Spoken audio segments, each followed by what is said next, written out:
네, 여러분 이병태 교수님 나오셨습니다. 어서 오십시오. 예, 며칠 전에 신문에 아주 김영란법에 대해서 잘 울분에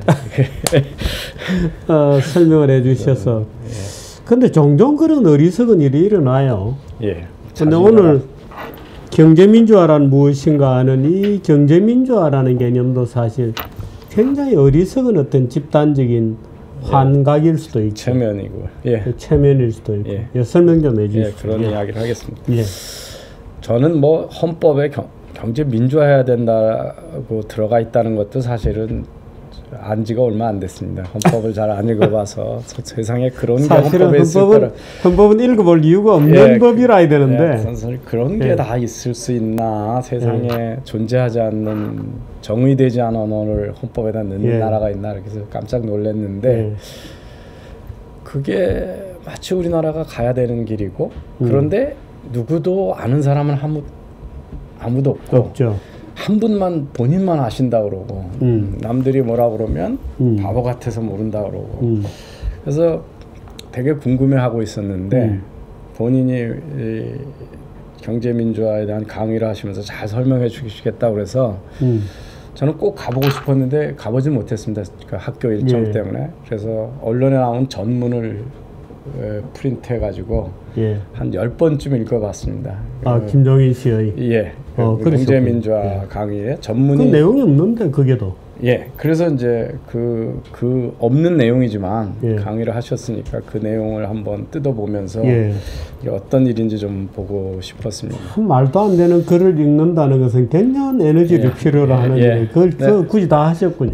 이제 이게 8월 22일자 업코리아라고 하는 인터넷 매체에 전문의 게재가 됐더라고요. 그래서 되게 고맙게 생각하고 있습니다. 이 매체에 대해서. 그래서 그렇게 막 길게 얘기를 하셨는데 여기서 경제민주화가 뭔가를 하는가를 보면 경제력 집중이 시장 효율화도 가져오지 않고 경제력 집중이 많이 되면 정치적 민주화에도 장애가 돼서 경제력 집중을 해체해야 된다. 이게 경제민주화의 요건인 것 같습니다.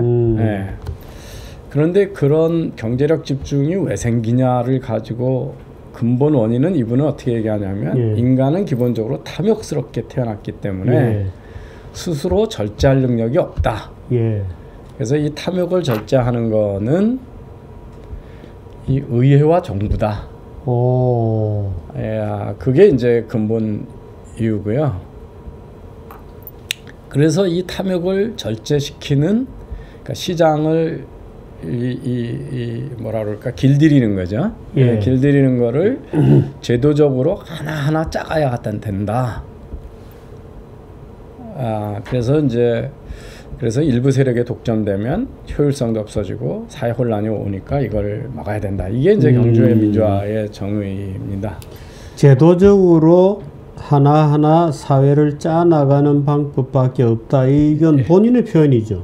본인입니다. 이거 전부 다 본인이 표현입니다. 제가 한 게 아니고 그 중에서 딴 겁니다. 이게 제가 경제 민주화를 자기가 잘 설명한다고 그래서 민주화라는 말이 뭔가 저는 뭐 어디서도 그런 용어를 경제학 경영학을 공부했는데 들어본 적이 없어서 다른 어디 나라에도 있지 않아서 찾아봤는데 이분이 정의한 게 이렇게 돼 있습니다. 그렇군요. 그래서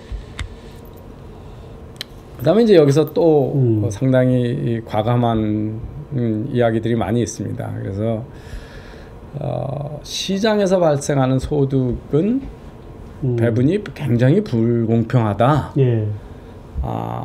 그래서 기업은 이 문제를 시장이나 기업은 해결할 수가 없다. 그래서 이제 정부가 이 소득의 불평등을 정부가 보호해줘야 되는데 세금이나 사회보장제도로도 안 된다. 이렇게 돼 있습니다. 세금으로 안 된다.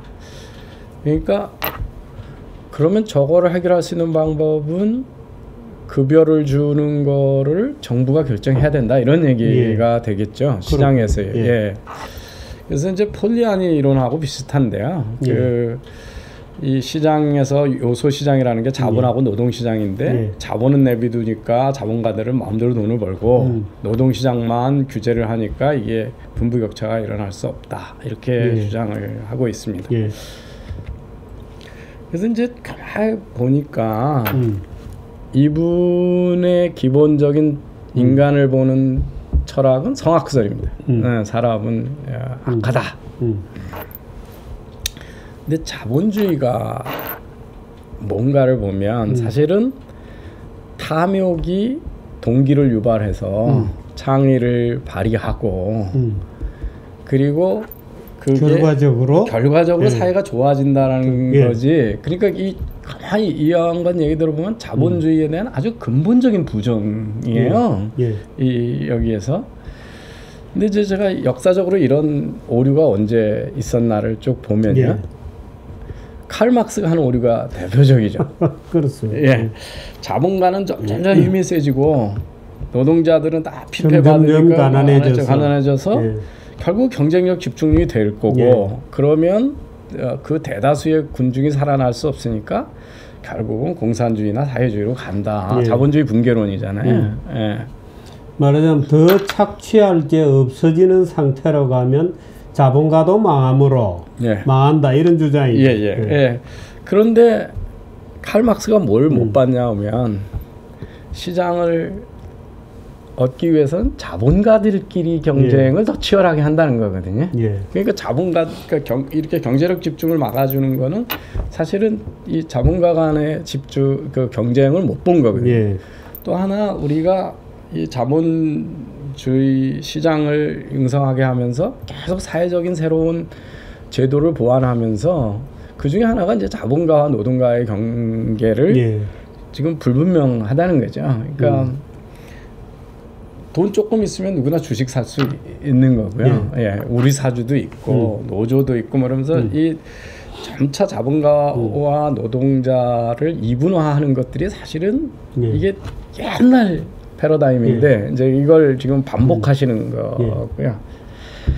또 하나는 이제 경제력 집중 때문에 나라 경제가 망한다고 주장했던 유명한 경제학자가 또 있습니다. 그게 이제 우리가 혁신 이론을 얘기하는 슈페터가 그렇게 얘기를 했습니다. 이 양반이 뭘 봤냐면 그 포드 자동차가 남들이 3,000불에 만든 자동차를 670불에 만들어가지고 모델 T로 해서 시장에 확 확장하고 이런 걸 보고 나서 이 거대 자본의 힘으로 규모의 경제를 다 달성하고 나면 전 세계 수요를 몇 개 기업만 할 거다 하고 그러니까 또 일자리도 없고 이 효율성 때문에 그래서 나라가 경제가 망할 거다. 자본주의가 망할 거다. 이게 혁신 이론을 주장했던 그 창조적 파괴를 주장했던 슈페터마저도 이 오류에 빠졌거든요. 그래서 예측까지 했습니다. 이게 1970년이 되면 70년대 초가 되면 그때는 자본주의가 완전히 사회적으로 망할 거다.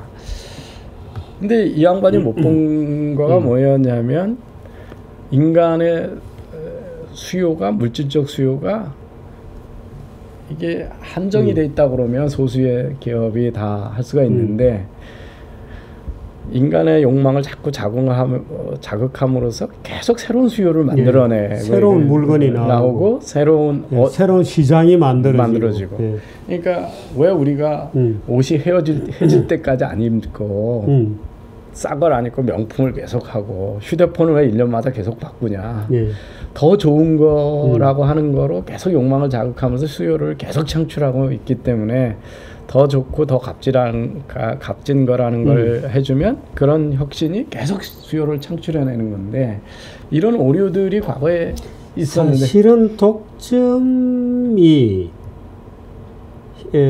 만들어질 것이라는 그 독점에 대한 개념도 현대에 와서는 사실은 다 무너졌어요. 무너집니다. 옛날처럼 생각하던. 그렇습니다. 그래서 예를 들어서 뭐 사실은 마이크로소프트에 대한 독점 조사나 이런 과정에서 전통적인 그런 독점 이론이 다 깨져 버렸는데 옛날 제 얘기하고 있는 거죠. 아주 옛날도 저는 아주 깜짝 놀랐어요. 옛날도 뭐 10년 전, 20년 전이 아니고 산업혁명 초기로 돌아간 겁니다. 이 지금 여기에 김종인 씨의 자본주의에 대한 이해라고 하는 게. 그래서 이제 여기서 자기 이론이 다른 사람도 다 동의한다 그러면서 이 소위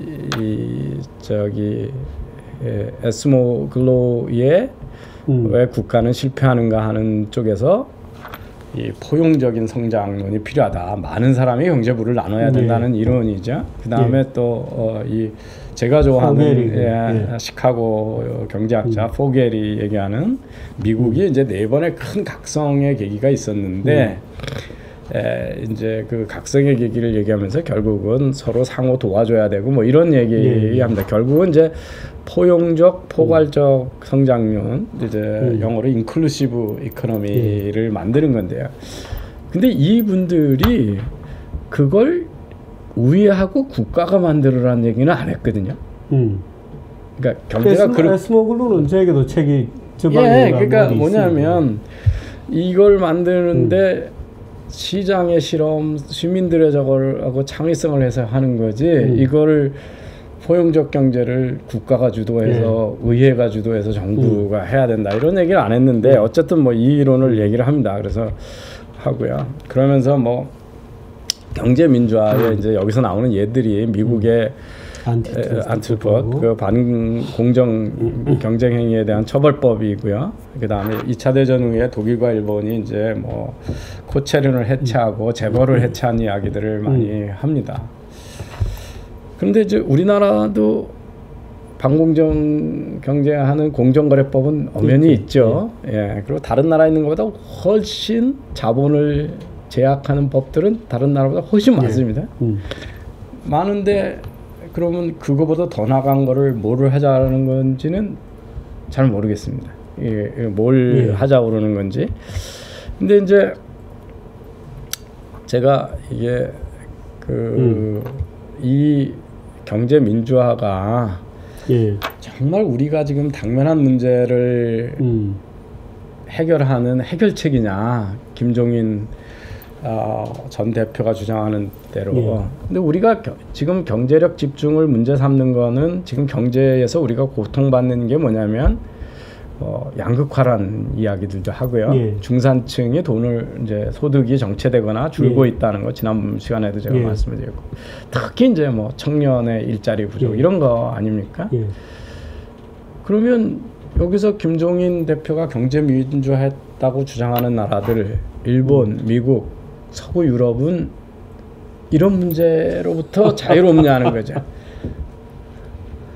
일본, 미국 분명히 우리보다 더 심각하거든요. 실업률도 더 높고 일본은 더더군다나 그렇습니다. 더더군다나 최근 한 20년 동안 엉망되는 바람에 사실은 이 한국보다도 소득 구조가 더 나빠졌어요. 일본은. 지난번에도 제가 그 소득 구조도 최하위 최상위 비교하는 게 얼마나 위험한 건가를 제가 말씀을 드렸고, 그 70년대 80년대만 해도 1인당 가구 한 가구에 저기 구성 숫자가 4명이 넘던 게 1.78명이 되고 뭐 이래서 그런 건데, 그거 재벌 구조하고 아무 상관없는 변화거든요. 우리가 저기 아까 이제 인용했던 포겔이 그 소위 기술에 의한 진화, 그러니까 테크노 피지올로지컬 코에볼루션이라는 용어를 만든 분인데, 갑자기 산업혁명 끝나고 났더니 우리 몸집이 50% 커지고 수명이 2배로 늘어난 거는 이 소위 우리가 자연에 있는 생명체 진화론을 설명할 수 없는, 그러니까 산업혁명으로 돼서 우리가 풍요로운 세상, 안전한 세상, 깨끗한 세상을 만들었기 때문에 수명이 2배로 늘어나고 몸집이 2배로 커진 거잖아요. 이제 우리하고 서구하고 차이는 뭐냐면, 서구는 그걸 300년에 걸쳐서 서서히 일어났는데 우리는 40-50년 만에 일어났다는 것만 차이가 있듯이, 거의 말하자면 산업 발전이 생물학적 진화를 만들어낸 거죠. 생물학적 진화인데 생물학적 말하자면 어떤 변화를. 그러니까 제가 이제 학생들한테 맨날 얘기하는 게, 남학생들한테 당신들이 지금과 같은 몸집을 가지고 강감찬 장군이나 김유신 장군하고 같이 태어났다면 틀림없이 역사에 대장군, 상장군으로 이름이 남았을 거다. 왜냐하면 우리 몸집이 지금 그런 거니. 그러니까 북한하고 우리하고 평균 신장에서 성인 남자 평균 신장에서 10cm 차 이상이 벌어졌잖아요. 이게 이제 결국은 산업혁명 혜택을 제대로 받는 사람하고 안 먹는 거니까 유전자에서는 아무 차이가 없는데 그런 건데 지금 그렇게 해서 노인 빈곤이 생기고 그런 거지 그 변화를 어떻게 갑자기 다 이게 재벌 탓으로 돌리냐 하는 거고요. 이제 제가 맨날 얘기하는 게 그러면 그렇게 중소기업 위주로 탄탄한 경제라고 얘기했던 대만은 지금 잘 되고 있냐? 저희보다 훨씬 심각하거든요. 그렇습니다. 정치적인 거기도 이 정치 시스템이 완전히 망가져 있는 나라이기 때문에 그 민진당하고 국민당하고 이거 뭐 서로 같은 나라의 정당이라고는 생각할 수 없는 적대적인. 굉장하죠. 그 싸움도 뭐 말도 못하는 싸움이 있습니다. 그래서 마치 경제민주화 또는 아까 경제력 집중을 해결하면 우리 지금 경제 문제가 다 해결할 것 같은 이거는 지금 다른 나라를 들여다보면 전혀 원인은 딴 데 있다라고 봐야 되는 게 맞는데 왜 이걸로 이렇게 단순화해서 사람들을 현혹하는지 잘 모르겠습니다. 이제 제가 왜 이걸 그러는지를 조금 있다가 제가 이제 이 글을 다 읽으면서 제가 이해가 됐습니다. 그래서 이제 지난번에 제가 선진 경제는 다 70년대에는 다 중산층이 돈을 많이 성장을 같이 했지만 2000년부터는 다 70%가 이제 그 경제 성장만큼 가계 소득이 늘어나지 않았다라는 걸 해서 이거는 재벌 구조하고도 아무 상관은 없는 유럽서부터 시작해서 미국, 일본 다 포함한 거거든요. 그래서 이제 원인이 다른 데 있고 제가 아까 그런 원인들의 여러 가지가 있는데 특히 이제 그 인구 구성 변화, 글로벌화 이런 문제를 떠나고는 우리가 얘기할 수가 없는 문제인데 이걸 왜 우리의 재벌 구조, 경제 집중 구조를 해결하면 이런 문제가 다 없어지냐?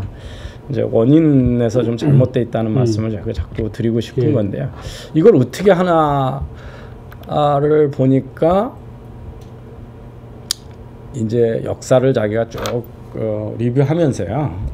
보면서 아까 시장이 할 수 있는 거하고 없는 기능을 분명히 알아야 된다. 근데 시장이 할 수 없는 부분이 뭐라고 본인은 얘기를 안 하세요. 할 수 없는 부분이 뭐냐면 소득 불균형, 공정하지 못한 소득 분배를 시장이 못한다 이렇게 얘기하거든요.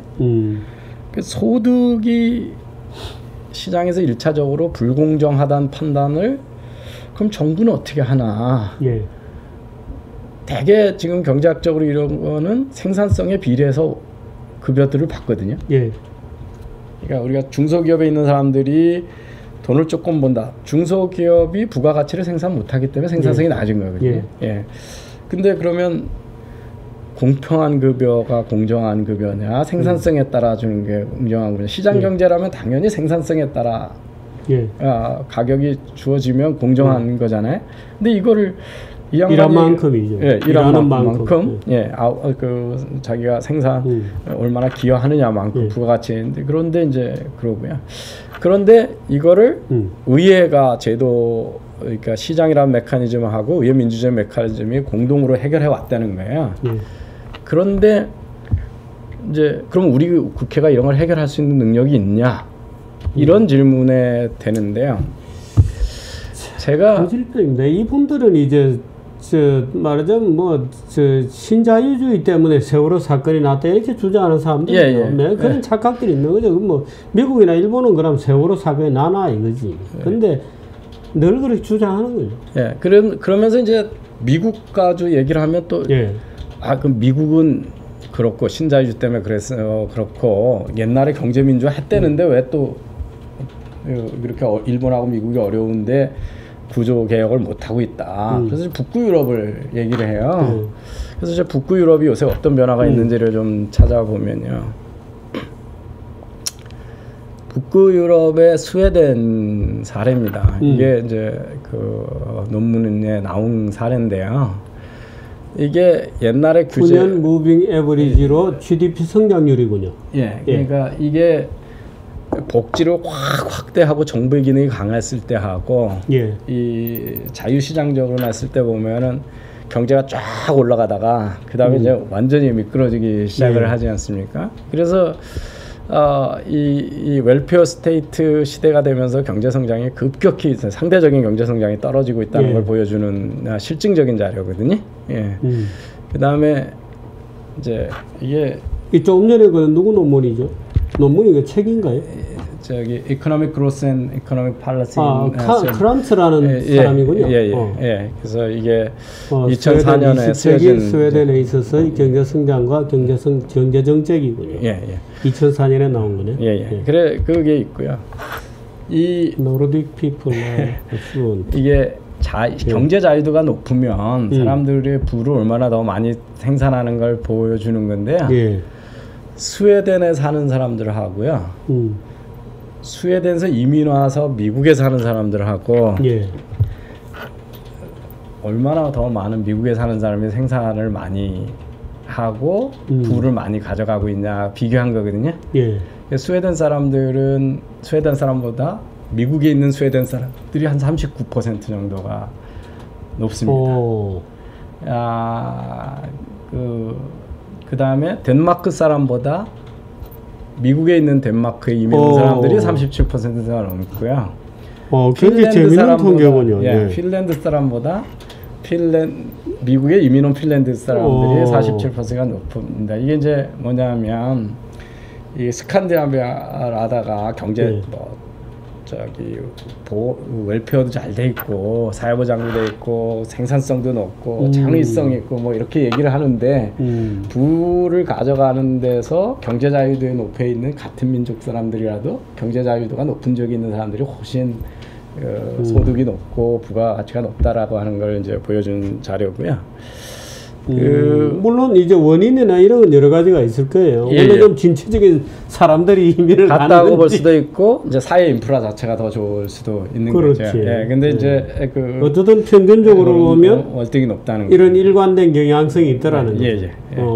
그 다음에 이제 그러면 북부 유럽들이 지금 어떻게 하고 있냐면 옛날에 이렇게 복지 웰페어제로 갔다가 점점 어려워지니까 평균 수명이 늘어나고 있지 않습니까? 그러다 보니까 이제 여기도 지금 세율을 낮추고 그 정부 지출을 줄이고 그 다음에 이 정부가 하던 퇴직부 연금을 개인 민영화하고 그리고 학교도 전부 공교육에 강제 배정하던 거를 경쟁을 통해서 학부모들이 선택할 수 하고 이런 변화들을 최근에 이제 90년대부터 시작을 도입하고 있는 거거든요. 그래서 이 스웨덴이나 노르웨이나 이런 데가 복지 지출은 우리보다 많은 게 이제 쌓이는 국부가 많고 또 특히 노르웨이나 이런 데하고 비교할 수 없는 게 거기는 석유에서 오는 돈이 엄청 많거든요. 그렇습니다. 그래서 그래서 이런 교정을 해가고 있고 이런 나라가 사실은 경제 자유도에서는 상당히 높거든요. 장업을 하고 뭐 규제를 안 하고 이런 데서 그러니까 그 사회복지에 의해서 배분 정책은 강하지만 경제 활동에 대한 자유도는 훨씬 우리보다 높습니다. 굉장히 높죠. 근데 그런 얘기는 안 하는 거예요. 그러니까 마치 여기가 규제가 많고 시장을 잘 훈련을 시켜가지고 잘 되는 것처럼 이렇게 얘기를 합니다. 근데 이제 제가 이 양반이 왜 이 얘기를 이렇게 주장하나를 봤더니 결론은 이거였어요. 이런 경제 민주화가 경제 문제를 다 해결하는 궁극적인 솔루션인데 경제 민주화를 하는 게 의회에서 이걸 해야 되는데 우리나라 의회는 신뢰를 받지 못한다. 의회에다 맡겨가지고는 되지가 않는다. 그러니 이건 대통령만이 할 수 있는 일이라는 겁니다. 그런데 다른 대통령 후보들은 모른다. 아무도 이해를 못한다는 거예요.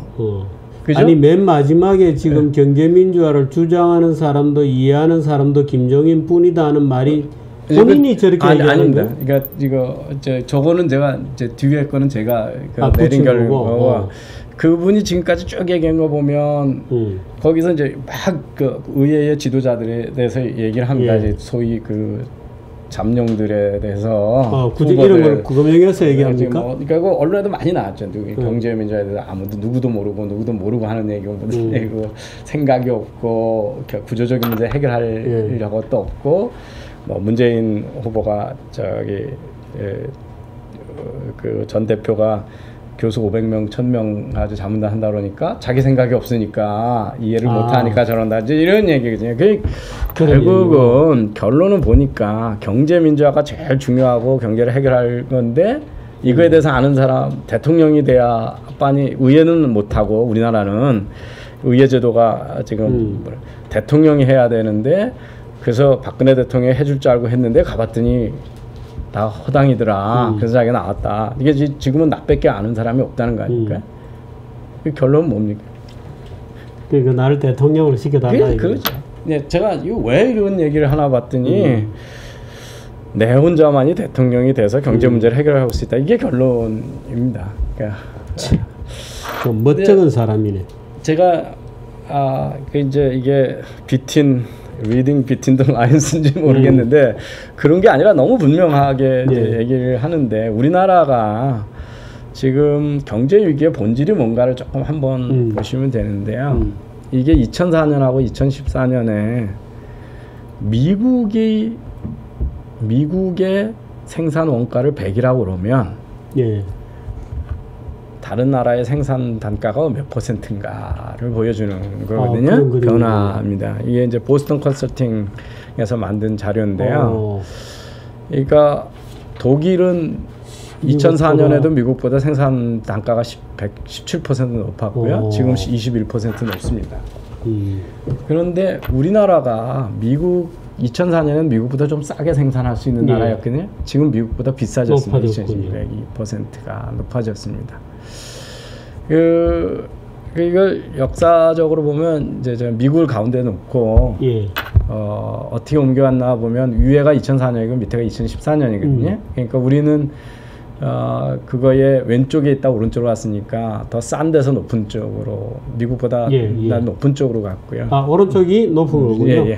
가운데가 이제 100이 미국이니까요.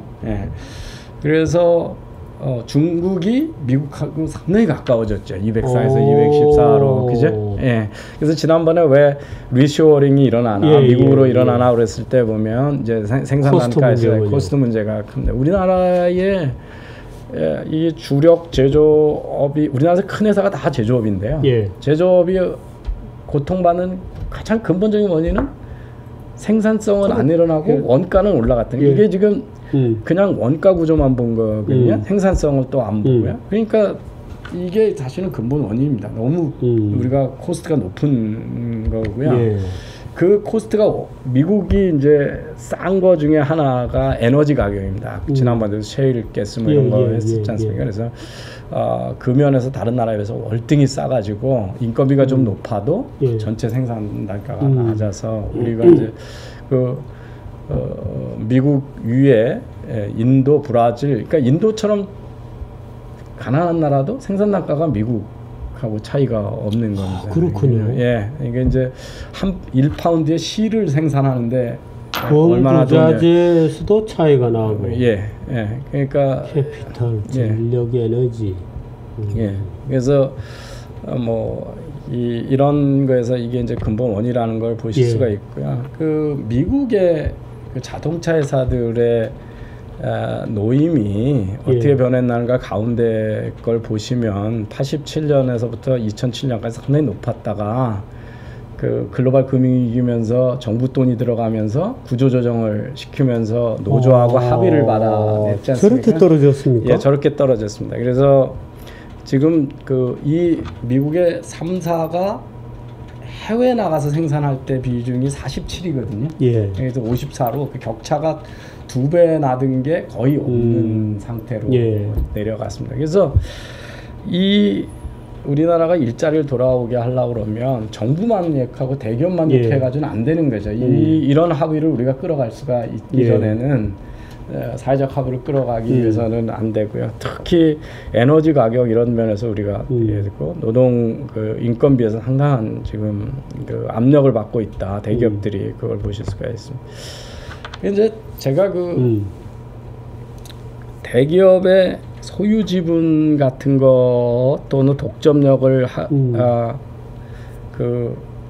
해소하겠다, 독점을 해체하겠다 그래서 김종인 표 개혁안이라고 나온 것들이 대개 이제 뭐 주주총회에서 대주주의 의결권을 제한하거나 막 전부 그런 거잖아요. 그래서 저기 얼마 전에 그 기업 지배하는 권력을 창업자나 또는 대주주로부터 정권 투기꾼들에게 주는 거죠. 예, 그렇습니다. 그래서 그러면 어떤 결과가 나나, 이거 제가 저기 서울대 이근 교수님이 얼마 전에 어디서 발표하는 거를 제가 복사한 건데요. 이 기업도 우리나라의 기업들이 외국인 지분이 높아질 때 투자가 낮아지는군요. 투자가 낮아집니다. 왜냐하면 경영권의 위협을 받거든요. 그리고 이 배당을 많이 해줘야 되니까 이렇게 되지 않습니까? 이게 이제 그 경영권의 위협이 왔을 때 기업들이 대응하는 방법이거든요. 이게 이제 근데 이제 아주 적극적인 투자를 하고 혁신을 많이 하는 기업들 중에 이제 뭐 대표적으로 구글 있지 않습니까? 구글의 지주요 회사가 알파벳이고요. 알파벳인데 그 위에 창업자 3명의 의결권이 있습니다. 의결권. 이 레리 페이지가 26.8%, 세지오가 26.1%, 그리고 에릭 스미트가 합치면 5.6%. 그렇게 합치면 전체가 한 56% 정도 됩니다. 56%. 저 큰 회사를 저분들이 주식을 저렇게 갖고 있는 게 아니거든요. 의결권만 저렇게 갖고 있는 거거든요. 그래서 이제 그게 어떻게 가능하냐면 이런 거. 차등 의결권이군요. 차등 의결권입니다. 보면 구글은 이제 보통주가 있고요. 차등 의결권과 같은 보통주 B가 있거든요. 한 주 한때다 10배의 그 의결권을 줘서 이 창업자들이 다 이 클래스 B를 가지고 있어서 실제 그러니까 10배짜리 주식으로 56%의 의결권을 갖는다는 얘기는 실제 주식 개수로는 5.6%예요. 그러니까 그 큰 기업이니까 혼자 20% 30% 가져갈 수가 없잖아요. 이게 이제 뭐 링크드인 그러면 창업주가 또 똑같이 이제 보통주하고 10배 의결권을 갖는 거 있고요. 페이스북 있고 저기 진가라고 하는 그 게임 회사거든요. 거기는 한 보통주가 있고 7배 의결권을 갖는 게 있고 70배 의결권을 갖는 주식이 있습니다. 그래서 창업주들이 외부 자본을 많이 끌여 와야 되니까 자기 지분이 계속 낮아지죠. 낮아지지만 경영권은 유지가 되는. 이 사람들이 경영권을 유지해야 과감한 투자를 하고 이 사람들의 장점을 살릴 수 있으니까 머저리티, 그러니까 50% 이상의 의결권을 주거든요. 그러니까 아무리 외부 자본이 많이 들어와도 흔들림 없이 자기 마음대로 하고 싶은 대로 하는 거죠. 이 결과 중에 대표적인 회사가 이제 아마존입니다. 아마존이요. 우회가 매출액 증가거든요. 밑에 빨간색이 주황색이 이익입니다. 네트인컴은 제로군요. 제로입니다. 제로. 이게 왜 이런 일이 일어날까요? 결국 사회 유출 이익을 안 내고 계속 투자를 늘리는 거죠. 계속 새로운 사업을 새로운 사업을 하니까 그런 겁니다. 그러니까 지금 97년부터 2015년까지 한 번도 배당도 해본 적이 없고, 그렇군요. 이익을 남겨본 적도 없어요. 그런데 이렇게 키운 게 저번에 책방으로 시작했다가 백화점처럼 다 하다가 그 클라우드 서비스라는 사업도 하고 영화 같은 거 스트리밍 서비스도 하고 집으로 저 식재료 배달하는 지금 뭐 무인차도 하고 뭐 다 이런 거 하는 거죠. 그런데 주가는 계속 올라가거든요. 그래서 이 밑에 빨간 게 S&P 500 인덱스고요. 위에 파란 게 아마존 주가거든요. 계속 치솟습니다. 근데 이렇게 많은 기업을 M&A를 하는 겁니다. 근데 이렇게 많은 기업을 막 모험적인 M&A를 하고 그럴 때는 무지무지하게 빠르게 의사결정을 해야 되거든요. 이게 어떻게 해서 가능하냐? 베조스한테 50% 이상의 의결권을 줬기 때문에 가능한 거거든요. 그런데 이게 19%를 지금 가지고 있는데 예. 전체 의결권은 50% 이상을 가지고 있습니다. 이게 잘 나가는 기업이 할 수 있는 일입니다. 그 김종인을 우리가 미국으로 수출했죠. 그러니까 만약에 지금도 주주들이 다 우리나라는 지금 그 이재용 부회장이나 이건희 회장이 아주 소액 주식을 가지고 있잖아요.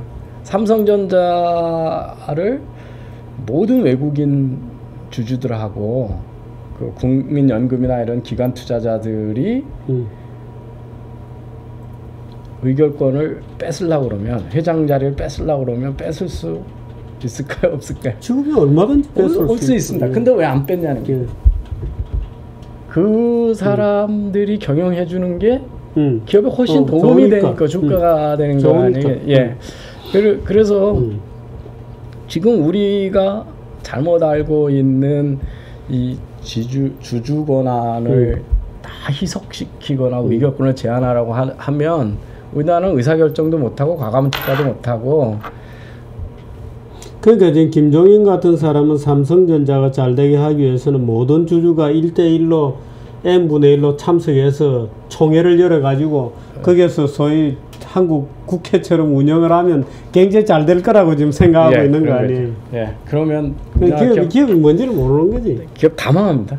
네, 그리고 그러다 보니까 이런 걸 허용 안 해주니까 어떻게 하냐면 지금 뭐 엘리엇이 한번 들어오면 휘청, 솔버린이 들어오면 휘청 그러니까 대주주들이 어떻게 지금 하고 있냐면 구조 조정을 해서 새로운 사업에 투입하거나 이런 걸 하는 게 아니라 자기 그 경영권 방어에 온통 정신 써가지고 뭐 전환사채 가지고 장난치고 합병을 해가지고 하고 그러지 않습니까? 그러니까 이 큰 변혁의 시절에 혁신을 해서 시장 개척에 지금 돈을 쓰는 게 아니라 경영권이 위협받으니까 전부 저런 일을 하거든요. 그래서 투자 안 일어나는 게 거기서 공격하는 게 그거든요. 법인세이나 해줬더니 유보금만 올라가더라. 유보금이 왜 올라가고 투자를 왜 하는지에 대해서 조금 인과관계를 좀 다시 생각해 보셔야 아니 유보금에 대한 개념적인부터를 모르는 사람들이 이해도 못하시는 국회의원들이 대부분이에요. 그래서 참 김종인이라는 분도 글쎄요, 뭐 본인이 이제 생각이 아웃데이트 돼 있다는 것을 저렇게 모르고 그저 대학교 학생처럼 떠들면서 평생을 정치권에서 아무 지적 자극도 없고 공부도 안 하고 그렇게 뭐 정치만 하다가 살아온 분이에요. 문제는 그런 분들이 굉장히 마치 정치권에 우리나라의 유일한 경제 석학인 것 같습니다. 제가 본인이 말씀하시는 거 보면 경제학도 혼자 하시고 정치도 혼자 하시고 경제민주화도 자기만 알고. 근데 원래 119조 1항이 있었는데 119조 1항이 이제 소위 경제적 자유조항이고 119조 2항이 이제 소위 경제민주화 조항이었거든요. 근데 이 경제민주화 조항이 그때 1987년도 6월 항쟁 그 개헌 때 들어갔습니다, 이게. 근데 들어갈 때 뭐라고 설명을 했었느냐 하면 무슨 지금 같은 저런 얘기가 아니고 일반 국민들한테 약간의 속임수가 있었어요. 무슨 속임수가 있어요? 그 일반 국민들은 저런 조항이 그때 들어갔는 줄도 모르고 있거든요. 저도 꿈에도 생각 못했는데 전혀 모릅니다. 근데 뭐라고 설명을 했느냐 하면 이제는 독재경제, 관치경제 안 하고 민간경제로 넘어간다.